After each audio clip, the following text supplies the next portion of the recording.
सितंबर का महीना sale around the corner. Amazon Flipkart पे BBDGAF सेल, बहुत सारी वीडियोस आ रही है चैनल पे, बार बार सेम सही इंट्रो बनता जा रहा है। और हर बार की तरह लैपटॉप्स वगैरह पे तो हम बता ही रहे, बहुत सारी वीडियोस हैं, डील्स है, सब कुछ है। स्मार्टफोन बहुत सारे कवर किए हमने पूरे साल, और सबसे ज्यादा पॉपुलर प्राइस सेगमेंट जो 30,000 के आसपास वाला है, उसके अंदर हमने बहुत सारे फोन रिव्यू करे हैं। एंड उसमें से 4 शॉर्ट लिस्ट होते हैं जिसके अंदर कंफ्यूजन है कि हम कौन सा फोन ले। एंड ये जो चारों फोन है ये अलग अलग यूजर्स को टारगेट करते हैं, ऐसा नहीं है कोई अच्छा है कोई बेकार है कुछ है। तो हमने कैटेगरी वाइज डिवाइड करा है, नीचे टाइम स्टैम्प में आपने देख लिया होगा। आपको कौन सा फोन लेना चाहिए या कौन सा स्किप करना चाहिए, सारा इस वीडियो में कवर करेंगे। एंड इन सबके डेडिकेटेड रिव्यूज भी हैं चैनल पे, अगर आप शॉर्टलिस्ट कर लेते हो तो एक बार डेडिकेटेड वीडियो भी देख लेना, उससे आपको थोड़ा डिटेल में आइडिया मिल जाएगा। अब स्टार्ट कर लेते हैं सबसे पहले बेस्ट कैमरा सेंट्रिक स्मार्टफोन से, जिसके अंदर हमारे दो ऑप्शन सबसे पहले आ जाते हैं, OnePlus Nord 5 and Moto Edge 60 Pro। उसके अलावा iQOO Neo 10 and Poco F7 not just camera centric. हाँ, iQOO Neo 10 का कैमरा फिर भी ठीक है, बट यहाँ पे टॉप में दो ही मेरे को सही लगे। और अगर आप यहाँ पे कैमरा सेटअप देखते हो ना, तो उसमें Moto Edge 60 Pro बेटर निकल के आता है, बिकॉज यहाँ पे 50 megapixel primary, 50 megapixel ultra wide plus 10 megapixel telephoto है। OnePlus Nord 5 में प्राइमरी जो 50 मेगापिक्सल है, बट सेकेंडरी जो अल्ट्रा वाइड है वो 8 मेगापिक्सल है, तो एक सेंसर ज्यादा हो गया। उसके अलावा जो फ्रंट कैमरा सेंसर है that is 50-50 on both the cameras. और वीडियो रिकॉर्डिंग के मामले में Nord 5 जीतता है, because it gives 4K 60 FPS on both back and front, but Moto Edge 60 के अंदर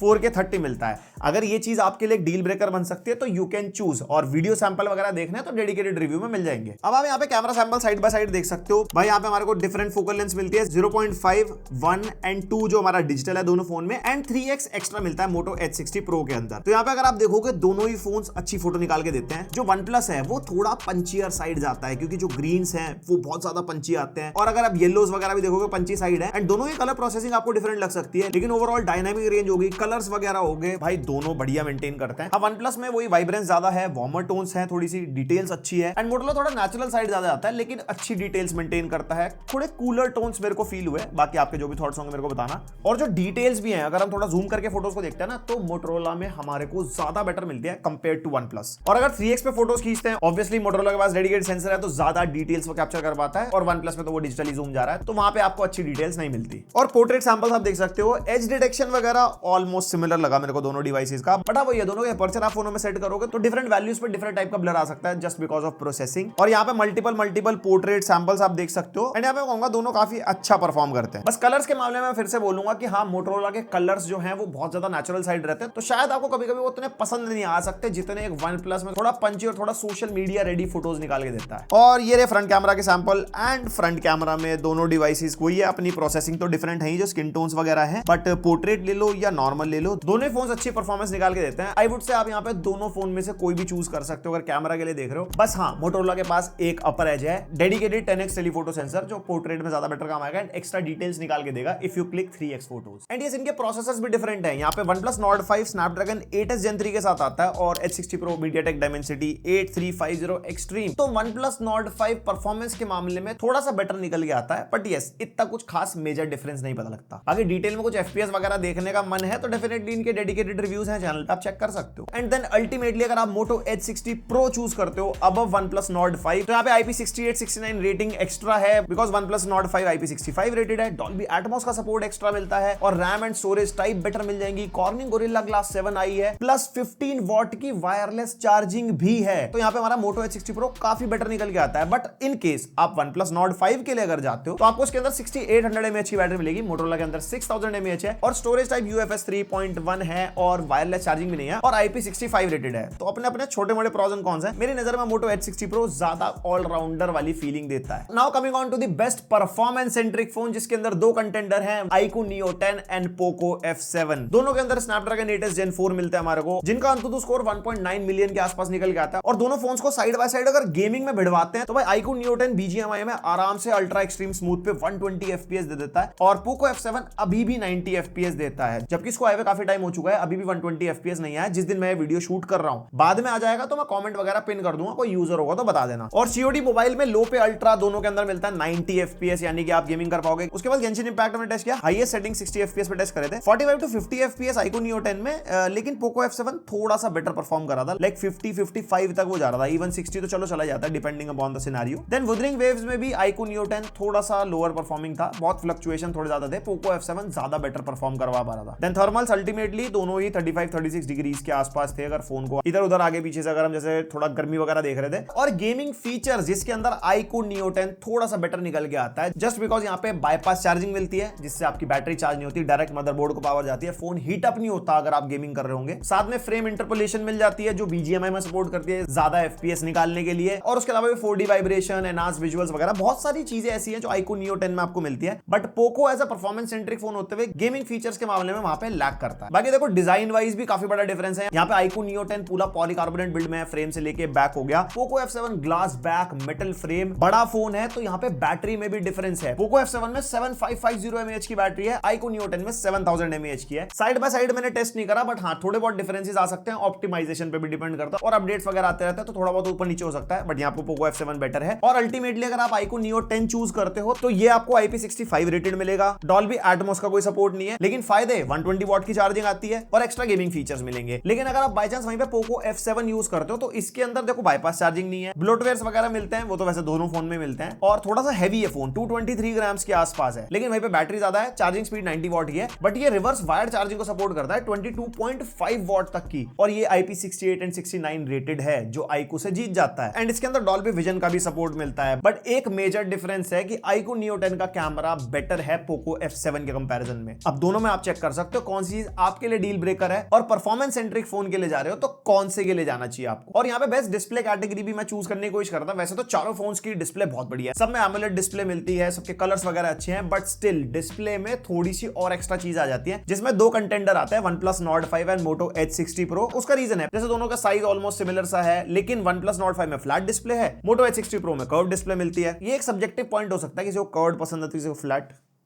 बताओ भैया, करवी चाहिए फ्लैट, बता हरामी। और दोनों का रेजोल्यूशन भी सिमिलर है, प्रोटेक्शन भी हमारे को सिमिलर मिलती है, एंड कलर गैमेट के मामले में मोटोरोला थोड़ा सा बेटर निकल गया था। हमने टेस्ट किया था तो यहाँ पे sRGB and P3 value Motorola की थोड़ी सी बेटर निकल गया। ये रियल वर्ल्ड में इतना पता नहीं लगेगा, बट हाँ नंबर वाइज अगर देखते हैं तो 19-20 का फर्क है। ब्राइटनेस दोनों की वैसे सिमिलर निकल गई हमारी टेस्टिंग में, और एक जगह OnePlus Nord 5 बेटर निकल गया था, विच इज डॉल्बी विजन का सपोर्ट जो मोटोरोला के अंदर हमारे को नहीं मिलता। और HDR परफॉर्मेंस दोनों की अच्छी है। हाँ Moto H60 Pro के अंदर लैग मिल रहा था हमारे को यूट्यूब में HDR वीडियोस में, बट वो अब नहीं है, अब वो अपडेट के थ्रू फिक्स हो चुका है। और HDR कैपेबिलिटी में Nord 5 बेटर है, HDR 10 का सपोर्ट मिलता है नेटफ्लिक्स में, जो कि मोटो में हमारे को नहीं मिलता। तो कैमरा के डिफरेंसेस मैंने आपको बता दिए, डिस्प्ले में भी दोनों में पता लग गया, और किस में क्या ज्यादा कम मिलता है वो मैं आपको पहले बता चुका हूं। इस मामले में भी अब आप आराम से चूज कर पाओगे आपके लिए कौन सा डील ब्रेकर है। मैंने बोला भाई चारों कंटेंडर बहुत तगड़े, किसी में वायरलेस चार्जिंग मिल रही है, किसी के अंदर बैटरी बैकअप ज्यादा है, चार्जिंग स्पीड है वो। एंड उसके बाद जो अगली कैटेगरी है best operating system and user interface, again Nord 5 and Moto H60 Pro, because iQOO Neo 10 के अंदर जो फ्रंट टच OS है, हाँ फीचर लोडेड है, सब कुछ है, बट ऑब्वियसली ब्लोटवेयर से भरा हुआ है। Same goes with the hyper OS on Poco F7। तो यहाँ पे भाई मेरे को OnePlus का Oxygen OS एंड Motorola का Hello UI जो काफी क्लीन UI है वो दोनों पसंद आए। और अगर side by side updates in security के बारे में देखते हैं तो यहाँ पे OnePlus बेटर है, 4 इयर्स के मेजर अपडेट, 6 इयर्स के security updates, compare to Moto H60 Pro जिसमें मेजर 3 है और सिक्योरिटी 4 है। देन दोनों UI चलने में स्मूथ है, बहुत ज्यादा ऑप्टिमाइज्ड है, एप्लीकेशंस वगैरह बढ़िया खुलती है, एनिमेशन वगैरह काफी बढ़िया है। AI के फीचर्स के मामले में OnePlus Nord 5 डेफिनेटली बेटर है, एक बार डिटेल में अगर जाना तो वीडियो देख लेना। और Moto के अंदर डेडिकेटेड AI की है, बट हाँ AI के मामले में OnePlus Nord 5 बेटर है। और OnePlus Nord 5 में हमारे को डेडिकेटेड AI की है, कह लो प्लस की हमारे को मिलती है, जिसको आप प्रेस करोगे तो जो भी स्क्रीन पे होता है उसको स्टोर करके रखता है एज अ मेमोरी और समराइज वगैरह कर देता है। और ना की को कस्टमाइज कर सकते हो, कैमरा, साइलेंट रिंगिंग वगैरह। उसके अलावा मोटोरोला के पास अपने जेस्चर्स हैं भाई, शेक टू फ्लैश, ट्विस्ट करोगे तो कैमरा खुल जाता है, बैक टैप वगैरह मिलता है जो OnePlus Nord 5 में नहीं है, और ये आउटस्टैंडिंग लगते हैं, बहुत ज्यादा काम के हैं। तुम में से कोई मोटो का फोन यूज कर रहा हो और ऐसे हिला के फ्लैश जलाने की आदत है तो बताना मेरे को कमेंट करके। और जो AOD है वो OnePlus का फंक्शनल है, और उसके अलावा एक मेजर डिफरेंस कॉल रिकॉर्डिंग का, Moto H60 Pro में सामने वाले को नोटिफिकेशन जाएगी बिकॉज उसके अंदर गूगल डायलर मिलता है, और OnePlus में O डायलर है, तो आराम से रिकॉर्ड करो बट रिस्पॉन्सिबली। एंड आपने कैमरा देख लिया, डिस्प्ले मैंने आपको बता दी, उसके अलावा UI के डिफरेंसेस मैंने आपको बता दिया, और किसमें कितने प्रॉस एंड कॉन्स है वो स्क्रीन पर डाल दूंगा, वो एक बार आप चेक कर लेना।